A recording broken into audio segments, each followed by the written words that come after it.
to have done as much as you have. So that only shows how much more you have to do. And these things aren't by chance, right? Like there's always a story on how people find success, Yep. develop and grow in success. And I think what's really important, you being the child of an icon, right? And shout out to Jesse Collins. But you also carved your own identity. It wasn't like, Yep. you know, my dad is, right? And I'm going to do that. I'm going to ride that. It's like, it's you and your father, but obviously you guys are one. But you've like said, I'm going to be My Gene. own. Yeah. No, it was very important for me. Talk about It that. was always very important. Obviously, so I grew up. I grew up in Germany. My dad lives in LA, so I would just every summer come visit, be around all this, basically be around everyone, or most of the people I work with now. Most of them know me since I was 10, 11, 12 years old, because he would bring me around BT Awards. He would bring me around the studio. Like, he would bring me to label meetings. Like, he would always have me in the mix. But for me, it was always important, and for him, it was always important that I figure out my own stuff. So, long story short, I moved over here, went to college here, and then it was like, okay, I did my internships, I did my things. So hold on. What college? Boston University. You're a real smart one, right? I mean, you know. No, yeah. Well, I moved. I was in Germany, and I was Right. like, okay. What was that like before we get to the? Yeah, I mean, I love growing up there.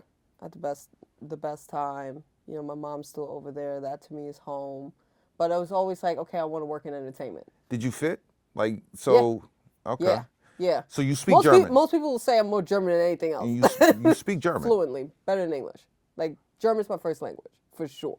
Wow, it's But, impressive. Yeah, so when I was in high school, it's okay, I definitely want to work in entertainment. My dad told me how much money entertainment lawyers make. And I was like, shit. So he was trying to edge you that I was way. like, I'm going to be an entertainment lawyer. Right. So I was like, okay, cool. I'm going to move to Boston, go to pre-law, and took my first law class and was like, I'm not a lawyer. There's no way. It's not happening. No. And I was like, okay, well, what else do I do? And then I switched to business and marketing, and then found my way through that. You know, it's really interesting that it's, you know, how people get drawn into the business and then they pivot, right? Like, Yep. for me, I fell in kind of the same, I fell in differently. I was a stand-up, right? That thing didn't work out, but one thing led to the next. You wanted to go into law, but you're probably one of the most creative people in the damn business, right? Yeah, always. I mean, and my stepdad has a big part of that as well. He's a movie director, so he put a camera. Him and my dad put a camera in my hand when I was 6 years old, and basically would like film stuff and edit. So this is predestined then. It's They kind were of like, they yeah, it's weren't kind of playing like, with this. yeah. They're like, yeah, you have to. I was always at home making my own movies, scoring them, editing them since I was 6 years old. This is nothing. This is nothing new. Okay. So then, as I got older, it's like, okay, what are we gonna do with this? And I didn't touch a camera for years. I did my internships. I did one internship at for 2 summers at Rock Nation under NPR under Jana. And then another summer I did an internship at Republic under Marlene. And when I was at Republic, I got to play around with the digital marketing department. How old were you then? Like, oh, was I? Teenager? No, like 19. 19? 19. Yeah. This was like my sophomore, junior year of college, something like that. Okay. And I was just kind of, you're an intern, Right. so you're just doing whatever. You know, it's really interesting that you talk about that, right? In looking how you've established yourself and being the child, you're a dad girl. I read in the Forbes article, right? We're gonna have to talk about that. And that's to my point, most kids in the industry who come to the industry or somebody asks, can you get my kid an intern? They suck, right? And like, it's horrible. Most industry kids whose parents are like the one, yo, get my kid an internship, but they suck, right? Let And me tell you it's something, Jesse don't play that. yo, Jesse don't Jesse play don't play that. that. Jesse don't play that. That was very clear from the jump. And it's funny because that's the feedback I got during my internships. Every internship I walked into, they kind of expected me to suck.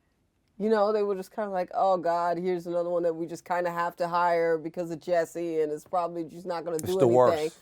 And I was Right. like, no, I was the first one in the office and leaving at midnight. They had to send me home, but every day because I actually loved it. So I'm like, y'all not about to put me in this category. I could have easily just said, hey, I'm going to work for my dad, and it's going to be fine. But that was, to me, never an option. I was like, I got to figure out my own stuff. And then eventually, if we come together, which is actually what's happening now, like we're very much like give advice to each other. Now it's more of like a colleague type of thing rather than just like he's my boss and da da da da da. So it's beautiful. But in order to do that, I had to carve out completely my own lane. And he was obviously always in production and TV, and I was like, nah, I like the label shit. I like the label stuff. Yeah. The artist Yeah. stuff is what I'm passionate about. So the first label job, right? You. Yes, ma'am. Yes, What's ma'am. with you? So it was interesting, and it's just full circle for me, and even thinking about like the first day that you walked in, all of what you're speaking to, like you had a different demeanor, and I think it's important for the next generation, like when people, there's a lot of nuggets in this, right?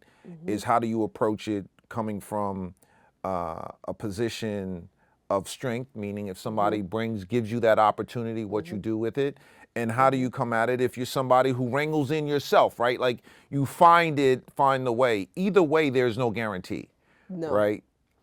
Let's talk about how I got to Epic. I don't know if you know the story. My dad had nothing to do with this one. I cold emailed Franz. Are you serious? I just found Franz's email on somewhere. Shout out on to LinkedIn. Franz. The biggest. And Franz, Are you serious? And Franz is just a blessing and the best human being ever, and actually answers emails from random college So you know what's so students. crazy? Out of all of the people who were there, like all of the big, I thought you came that way.